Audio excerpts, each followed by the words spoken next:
আমার আবার ধর্ম কি? যার ঘরে বসে কথা কইবার অধিকার নাই, দুপুর রাত্রে দুঃস্বপ্নে যার ঘুম ভেঙে যায়, অত্যাচারকে চোখ রাঙাবার যার শক্তি নাই, তার আবার ধর্ম কি? নিজের ঘরে পরে এসে পশুর মতো মেরে ফেলতে পারে, যার ভাই বোন বাপ মাকে মেরে ফেললেও বাক্য স্ফুট করবার আশা নাই, তার আবার ধর্ম কি? দুবেলায় দুটি খাবার জন্য যার বাঁচা, একটু আরামে কাল কাটিয়ে দেবার জন্য যার আশা, তার আবার ধর্ম কি? মানুষের দাস তুমি, তোমার আবার ধর্ম কি? তোমার ধর্মের কথা কইবার অধিকার কি? ওরে আমার তরুণ, ওরে আমার লক্ষ্মী ছাড়ার দল, তোরা আয়, তোরা ছুটে আয়, এই ভণ্ডামি থেকে চলে আয়।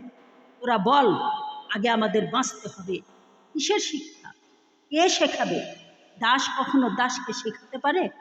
আমরা কিছু শিখব না, আমরা কিছু শুনবো না, আগে বাঁচবো, আমরা বাঁচব।